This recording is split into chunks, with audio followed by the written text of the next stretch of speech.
Bonjour, c'est la chef Héloïse Monziès au micro dans Le Cul de Poule, le podcast pour cuisiner avec moi des recettes de saison saines et gourmandes. Pour recevoir la liste des ingrédients avant de faire cette recette, rendez-vous sur notre site internet www.clap.audio/leculdepoule. Le lien est aussi en description de l'épisode. Sur le site, vous retrouverez le guide comprenant les 8 recettes que nous allons réaliser ensemble cet été. À la fin de la saison, vous recevrez également le livre PDF avec tout ce que nous aurons fait ensemble. Bon allez, en cuisine, c'est parti! Alors il faut tout d'abord une jolie poule. La poule en pot. Voilà, ça doit vibrer la cuisine. Vous êtes prêts? Allez, hop! Le cul de poule, quoi! Bonjour tout le monde, aujourd'hui on se retrouve pour une super recette d'été, des boulettes de bœuf à l'algérienne dans une bonne sauce tomate aux épices douces avec des légumes rôtis. Pour commencer, on allume le four à 220 degrés pour rôtir nos légumes. On sélectionne un programme chaleur tournante. À 220 degrés, c'est parti. Et maintenant, on va préparer nos ingrédients devant nous. Je commence par sortir de la farine que je vais mettre dans un petit bol. Ça va nous servir pour rouler nos petites boulettes dedans et donner un peu de croustillant à la cuisson.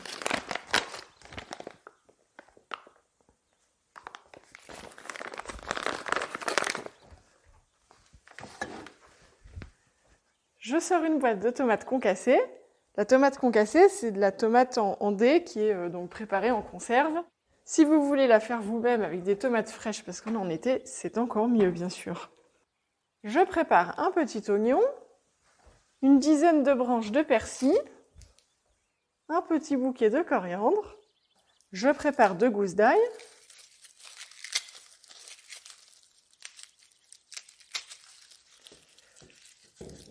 De l'huile d'olive, un peu de sucre,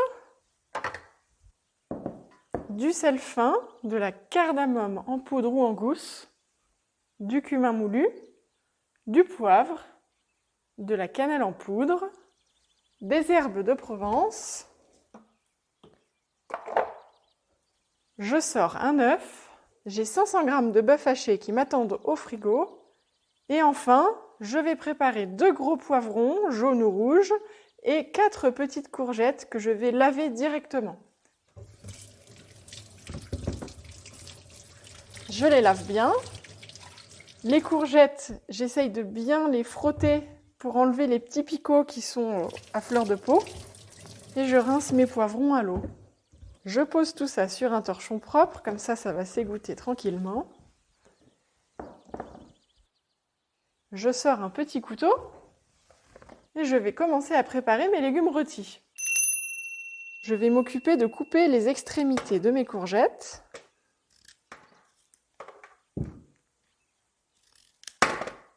Je découpe mon poivron entièrement à tâche comprise. Comme ça, je vais avoir un petit peu de volume dans l'assiette, je vais avoir un légume entier et ça va faire beaucoup plus joli. Ce que je fais maintenant, c'est que j'ai mes 2 moitiés qui sont découpées. Mon attache est toujours présente et je vais retirer juste la partie centrale qui est un petit peu spongieuse avec les graines. Je recommence pour ma deuxième moitié. Je coupe un peu au niveau de l'attache pour la garder. Alors bien sûr, c'est pour faire joli, mais si vous voulez l'enlever, vous l'enlevez, c'est plus facile. Et je m'occupe de mon deuxième poivron. Je le coupe en 2 dans le sens de la longueur, jusqu'à la tache que je sépare aussi. Je retire la partie centrale, les petites graines.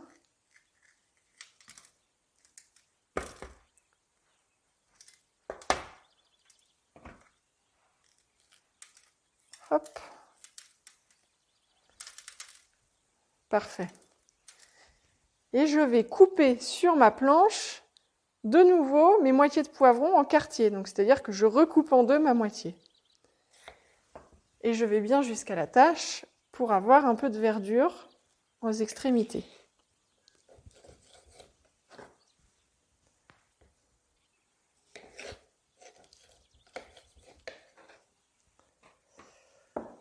Je sors un cul de poule et je mets tous mes poivrons dans mon cul de poule. Maintenant, je passe aux courgettes. Mes courgettes, comme pour les poivrons, je les coupe en deux dans le sens de la longueur.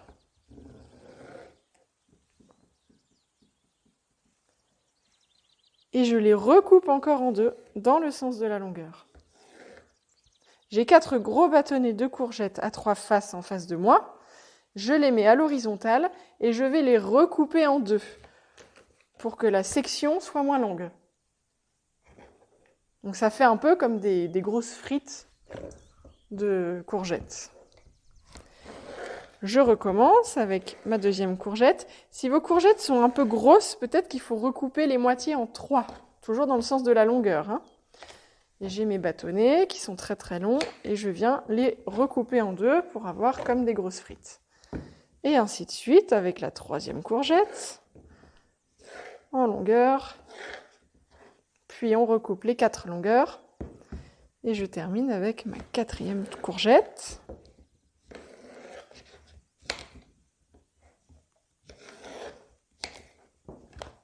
Et maintenant, tous mes légumes sont dans mon cul de poule. C'est parti, on va les faire danser là-dedans avec de l'huile d'olive, des herbes de Provence, du sel. Alors, c'est parti. On saupoudre d'herbes de Provence, on est généreux, hein. Donc, vous pouvez mettre l'équivalent d'une cuillère à soupe. Ensuite, on va ajouter du sel. On met une belle grosse pincée. Une belle grosse pincée, chez moi, c'est presque une cuillère à café rase, hein. Et maintenant, j'ajoute l'huile d'olive. Je vais ajouter une cuillère à soupe, 2 cuillères à soupe, 3 cuillères à soupe d'huile d'olive. Et je fais sauter tout ça dans mon cul de poule. Et pendant que ça saute, ça tourne les légumes, ça les enrobe de toute l'huile d'olive, des herbes de Provence, du sel, etc., etc. Et ça va permettre une belle cuisson uniforme. Et surtout, ça veut dire qu'on assaisonne bien tous les légumes. L'autre avantage de faire sauter tout ça dans le cul de poule, c'est qu'au lieu de se mettre de l'huile plein les mains, là on a les mains bien propres. Je dépose tout ça dans ma lèche frite. J'espace bien tous mes légumes. Et mon four, peu importe qu'il soit déjà chaud ou pas, c'est pas grave. Je vais enfourner tout ça et le mettre à cuire au moins une trentaine de minutes.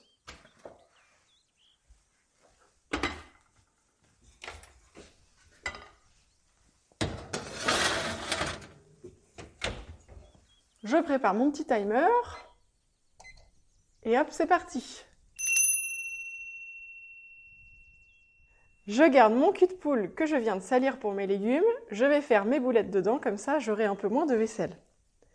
Je commence par m'occuper de l'oignon et de l'ail. J'épluche mon oignon. Je sors un petit couteau. Je vais couper la tête de mon oignon. Puis, je lui coupe le cul.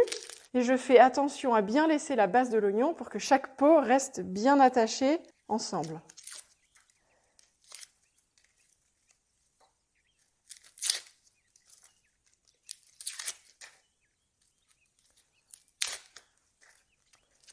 Alors, j'épluche, je tire.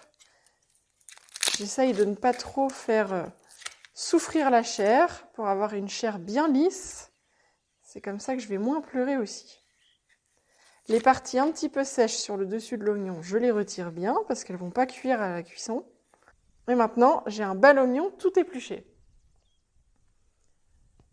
Je le mets de côté et maintenant je récupère mes 2 gousses d'ail. Pour mes 2 gousses d'ail, je vais leur taper dessus avec une spatule en bois un peu large par exemple.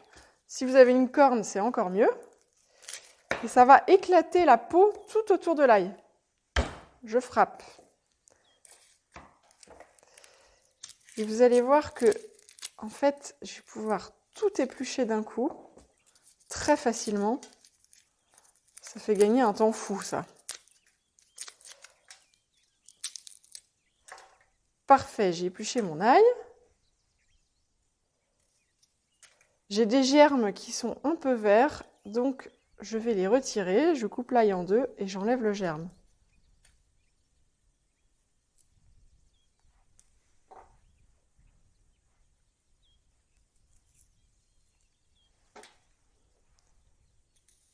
Je réserve mes 2 gousses du côté de mon oignon. Et maintenant, ce que je vais faire, c'est que je vais m'occuper de mes herbes. J'avais du persil et de la coriandre. Un bouquet de persil, un petit bouquet de coriandre. Le bouquet de persil va me servir pour la farce et le bouquet de coriandre, je vais le parsemer sur mon assiette au moment de la dégustation. Je lave bien mes herbes.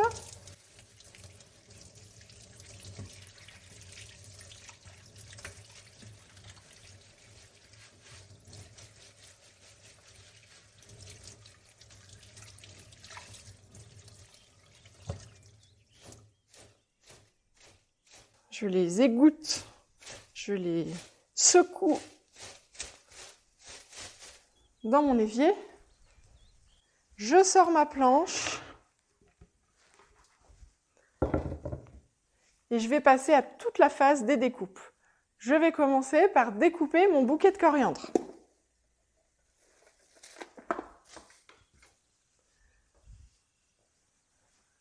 Je prends un grand couteau.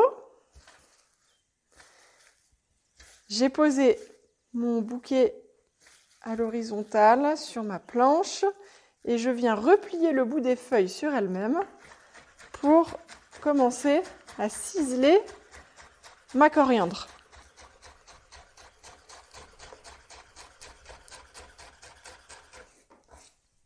Je m'arrête quand les tiges sont un peu trop grosses. Après, pour la coriandre, c'est moins grave parce que les tiges sont forcément... en général, les tiges de la coriandre sont quand même beaucoup plus douces et moins filandreuses qu'une tige de persil. Et ces tiges, je peux les réserver dans un petit sac au congélateur et je les réutilise le jour où je fais un bouillon ou quand je cuis des pâtes ou autre chose. En sachant que nos tiges de persil, on va les garder et on va les mettre avec nos boulettes pour la cuisson. Ça va donner du goût à la sauce tomate. J'ai pas forcément besoin de ciseler très finement. Ça peut rester grossier, c'est pas très grave. Je repasse juste un petit coup sur les feuilles qui sont quand même un peu entières chez moi. Et je débarrasse ma coriandre dans un petit bol.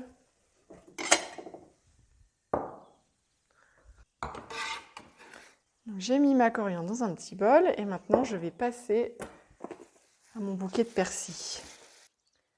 Même histoire pour le persil, je replie les feuilles et je le cisèle. Ça peut être un peu plus grossier, ça va partir dans la farce.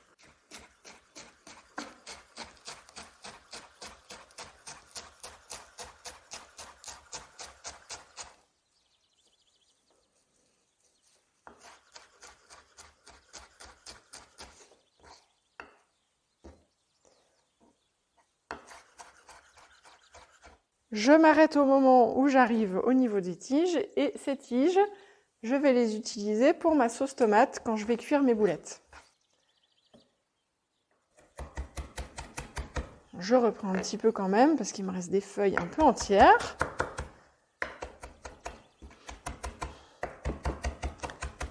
Et là, vous avez déjà des odeurs qui vous viennent au nez, ça commence à être très agréable. Et ce bouquet de persil, qu'est-ce que je fais? Je le mets directement dans le cul de poule qui m'a servi pour rôtir mes légumes.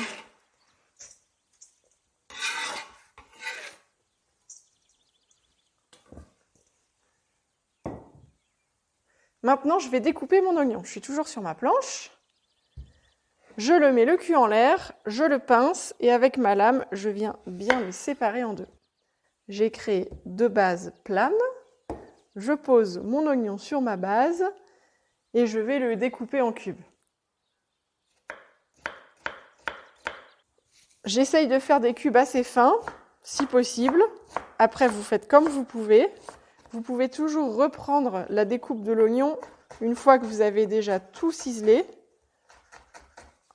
en faisant le geste de hacher.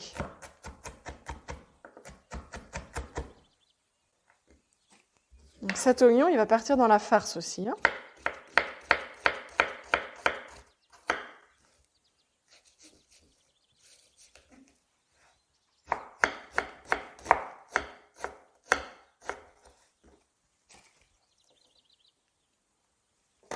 Ça y est, je pleure.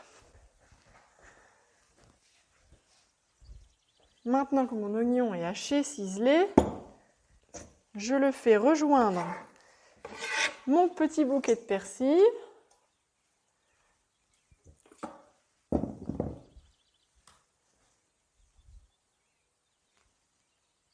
J'ajoute mon kilo de viande hachée dans mon cul de poule. On a donc 3 éléments de la farce pour le moment. On va passer à la phase assaisonnement. On va utiliser de la cannelle, du sel, de l'œuf, du poivre et du cumin. Et on a aussi nos 2 petites gousses d'ail qu'on va presser dedans. Je commence par l'ail. Je le presse ou je le râpe. Moi, je le râpe.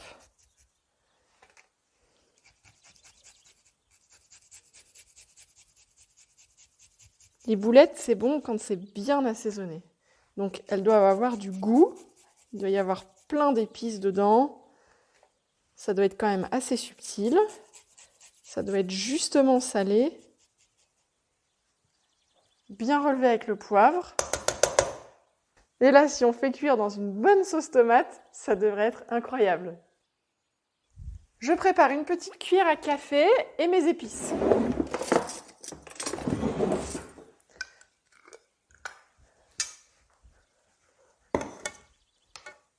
Je vais mettre 2 cuillères à café rases de cumin moulu. J'ajoute 1 cuillère à café rase de cannelle en poudre. La cannelle, quand on l'utilise dans des plats salés, ça donne toujours un petit goût qui est quand même génial.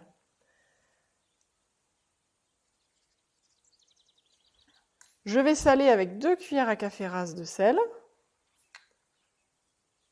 Et je casse mon œuf dans mon cul de poule. Je me lave tout de suite les mains comme d'habitude.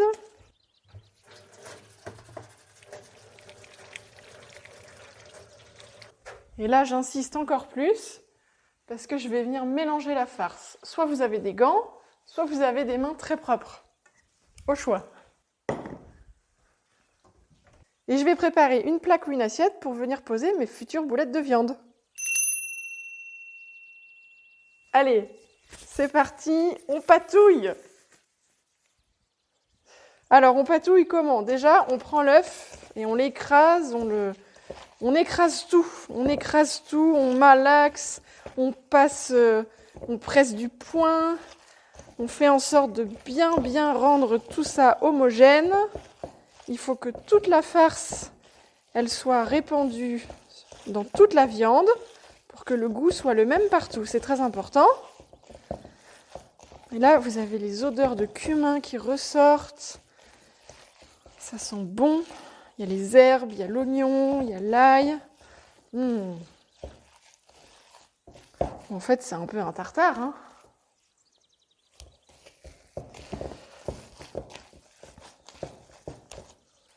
Le petit plus de cette recette, c'est 2 épices qu'on va mettre. La première, c'est la cannelle qu'on ajoute dans nos boulettes. Et la seconde, c'est la cardamome qu'on va utiliser pour la cuisson de la sauce tomate. Alors, je suis toujours en train de malaxer, ça commence à être bien homogène.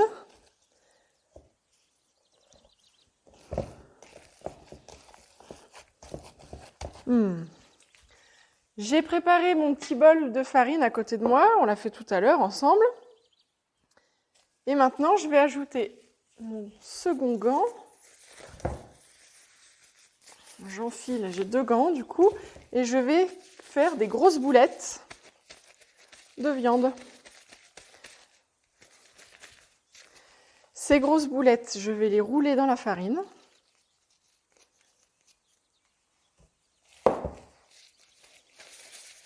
Alors je fais des boulettes de la taille de la main, c'est-à-dire que quand je plaque mes deux mains l'une sur l'autre, j'ai ma boulette qui fait pile la forme de ma main.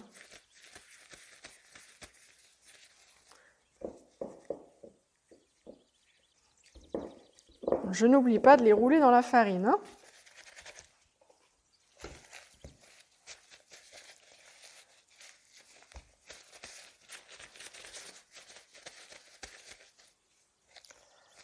C'est important qu'elles aient toutes la même taille, parce qu'il faut qu'elles cuisent uniformément.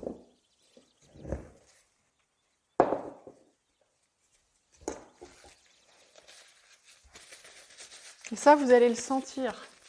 Profitez-en pour bien vous concentrer sur vos sensations entre vos mains. La viande, elle est bien fraîche parce qu'elle sort du frigo. On sent un peu l'oignon qui dépasse. On a les odeurs. Et là, c'est agréable en fait de former ces petites boulettes. On tourne les mains, on essaye de trouver un geste rapide, précis. On sent tout de suite si c'est trop gros ou trop petit. Et on roule dans la farine, et ainsi de suite, et ainsi de suite.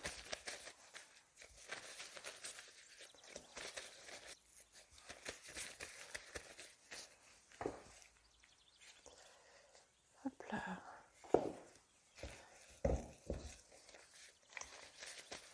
Alors, j'ai déjà fait 8 boulettes. Ça va en faire à peu près 4 par personne.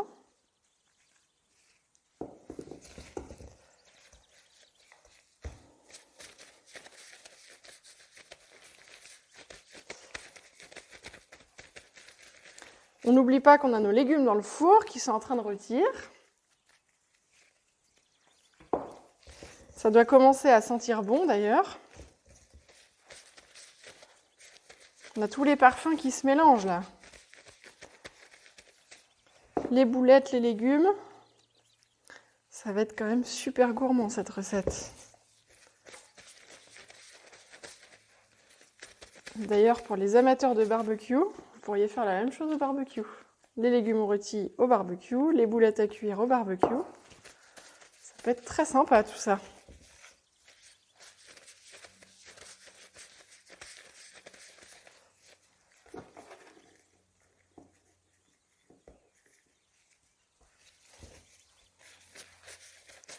Alors vous avez compris l'astuce, hein, plus on fait des boulettes qui sont grosses, moins on passe de temps. Et ça c'est bien. Donc c'est le choix qu'on a fait ce soir, mais vous pouvez faire la même recette avec des boulettes 2 fois moins grosses, c'est tout à fait possible.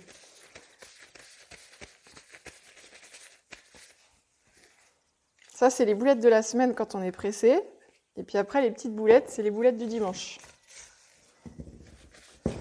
Ça y est, j'arrive à la fin, je fais ma dernière boulette.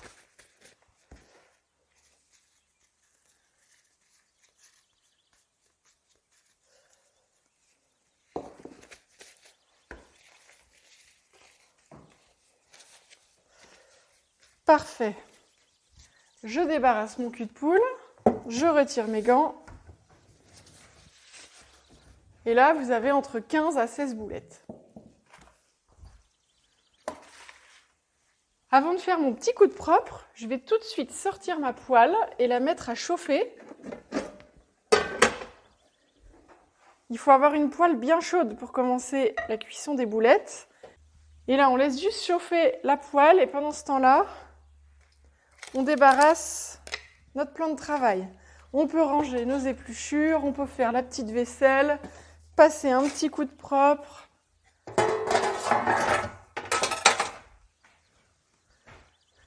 Et on va garder sur le plan de travail les herbes de Provence, la cardamome, le sucre, le sel, l'huile d'olive et le poivre. Tout le reste, je range. Ma poêle, elle commence à être un petit peu chaude, donc c'est bien. Je vais mettre 3 cuillères à soupe d'huile d'olive dedans. Je vais déposer une boulette. Et dès que j'entends que ça commence à crépiter un petit peu, que ça fait des petites bulles autour de la boulette, je vais pouvoir ajouter les autres. Ah, ça y est. Vous entendez ce petit bruit là? Ça, c'est le bruit de la cuisine.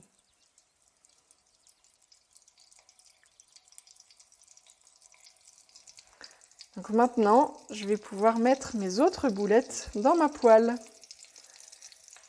Hop là. Je fais en sorte d'avoir de l'huile partout.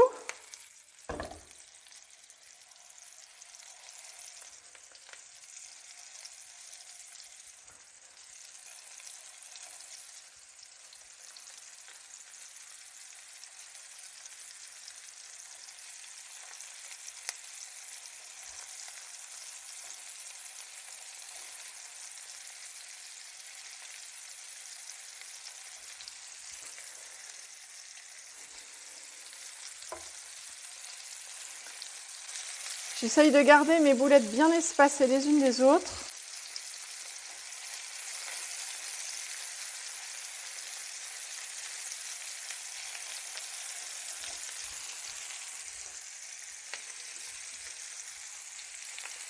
On peut augmenter un petit peu le feu.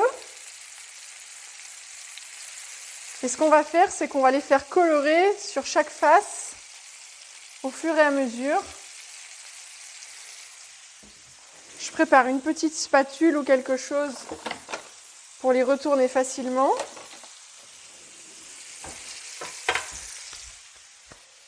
Et pendant que c'est en train de colorer, je vais m'occuper de la partie sauce tomate. J'ouvre ma boîte de sauce tomate et je la mets dans un petit cul de poule.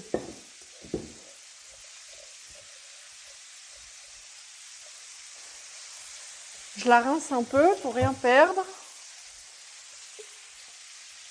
Et je verse dans le cul de poule ce qui restait, comme ça j'ai rien perdu.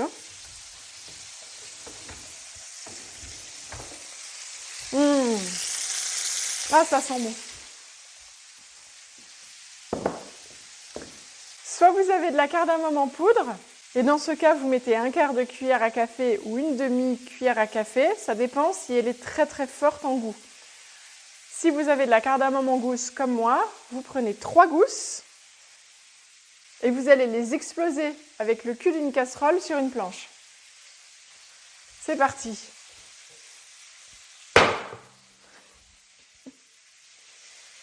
Et là, vous voyez qu'il y a tous les petits grains noirs à l'intérieur qui se sont présentés à vous. Et donc, on va les mettre dans la sauce tomate. On évite de mettre la cosse, donc l'enveloppe. On met juste les petits grains. Et ces petits grains, quand vous allez manger votre sauce tomate, ça va donner un petit goût sympa.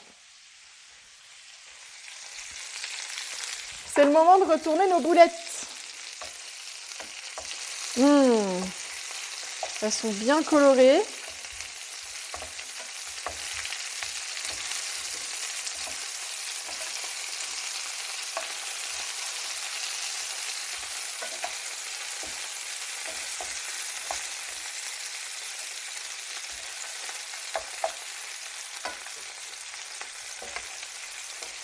On garde un feu tonique. Faut bien saisir la viande. Oh là là, c'est beau et surtout, mais ça sent bon. On en mangerait même si on n'avait pas faim.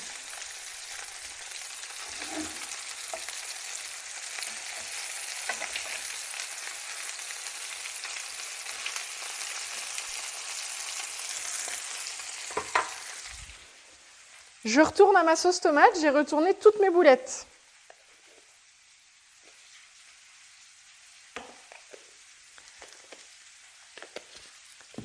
Maintenant, je vais ajouter une cuillère à café d'herbes de Provence. Je mets ça dans ma sauce tomate. Je vais mettre une cuillère à café rase de sel, plutôt très rase que bombée. Et je vais mélanger le tout. Je récupère ma petite cuillère à café que j'avais dans la main, ça suffit largement. Et là, on n'a encore pas chauffé la tomate et on a déjà des saveurs et des senteurs. On sent qu'on n'est pas sur une tomate qui est toute palichonne et toute fadasse en goût. On vient de l'assaisonner, on vient de lui donner du caractère, de l'identité.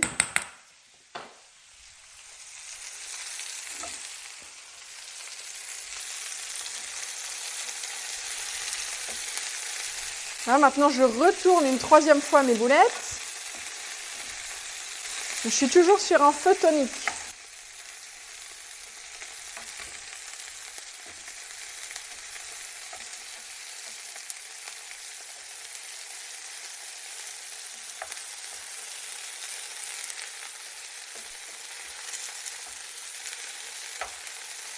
Parfait.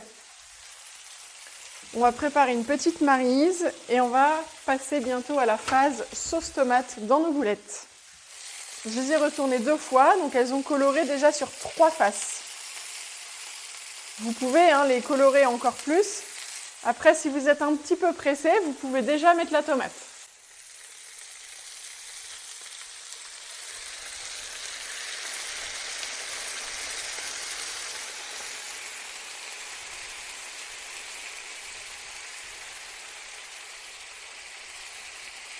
Alors, je bouge mes petites boulettes. Je viens de mettre ma tomate. On entend que le son est différent. Moi, je cuisine énormément avec les oreilles. J'écoute toujours les sons qui se passent dans ma cuisine. Et là, on entend que ça s'est calmé et donc la température de la poêle est redescendue. Et bientôt, ça va remonter et on va avoir une nouvelle ébullition et on va avoir un nouveau son.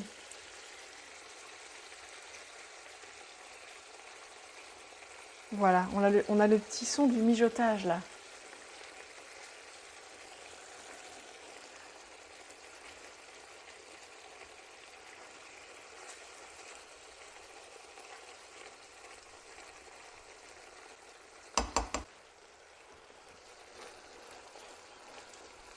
J'ajoute mes queues de persil dans ma sauce pour qu'elles viennent infuser pendant la cuisson. Ça va donner du relief à la tomate.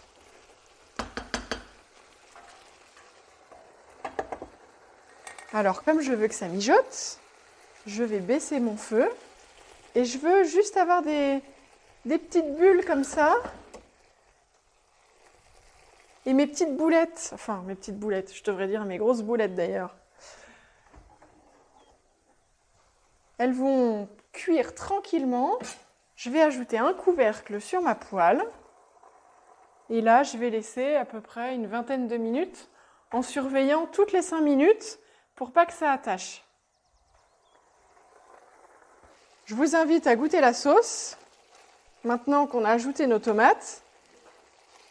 Et on sent qu'il y a une petite acidité qui n'est pas très agréable. Et moi, ce que je fais, c'est que je rééquilibre avec du sucre. Maintenant, je vais saupoudrer très légèrement de sucre ma sauce tomate. Je mets à peine une cuillère à soupe. L'idée, c'est de donner un peu un petit côté exhausteur de goût à mes tomates. Quand on travaille avec de la tomate en boîte, forcément, on a une acidité qui est plus forte qu'avec une tomate qu'on va acheter directement dans le commerce en pleine saison, bien sûr. Donc ce petit sucre, il n'est pas là pour donner du sucre, on n'est pas chez les industriels, mais il est juste là pour rééquilibrer l'acidité de la sauce. On ne doit pas le sentir. Vous avez goûté avant, on va goûter après. On a remélangé un petit peu les boulettes pour homogénéiser le sucre dedans. Et on regoute et on voit ce que ça donne. Voilà, et ça n'a plus du tout le même goût. Maintenant, je couvre avec un couvercle et je vais laisser mijoter pendant une vingtaine de minutes. Mais je vais vérifier ma cuisson toutes les 5 minutes, je vais retourner mes boulettes. Je suis à feu doux, j'ai un peu de sauce, mais elle va se concentrer en saveur. Et normalement, à la fin, je vais trouver des boulettes bien mijotées, bien moelleuses, et surtout avec un bon goût à la fois subtil, de la cannelle à l'intérieur de la boulette, et cette fameuse cardamome qui vient dans notre sauce tomate. Pendant ce temps-là, on n'oublie pas qu'on a nos légumes au four, en train de rôtir. Je les avais mis pour 30 minutes. Si besoin, je poursuis ma cuisson une dizaine de minutes supplémentaires. Ce que je cherche comme résultat, c'est d'avoir des légumes un peu grillés sur le dessus. Ils ne sont pas obligés d'être fondants, mais on doit avoir un aspect un peu grillé qui est important. Et surtout, ne retournez pas vos légumes. On a fait exprès de les mettre sur la face chair dans la plaque pour qu'ils aient une belle coloration. Donc, on n'a pas besoin d'y toucher. Vous pouvez peut-être éventuellement pivoter votre plaque dans le four selon la façon dont votre four chauffe. Des fois, il chauffe plus à droite ou à gauche. Et comme ça, vous allez avoir des beaux légumes bien rôtis comme il faut. Et vous allez manger tout ça avec vos boulettes.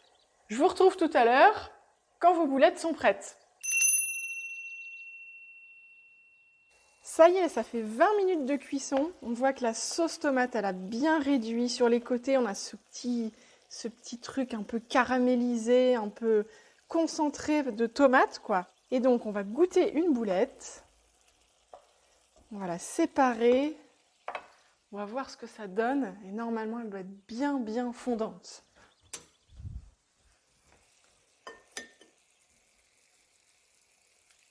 Il faut laisser le temps que les saveurs se mélangent, qu'elles se parlent entre elles et qu'elles donnent des nouveaux goûts. C'est important. On peut rajouter un peu de fleur de sel si on veut. Et là, je goûte. Ça y est, c'est parti.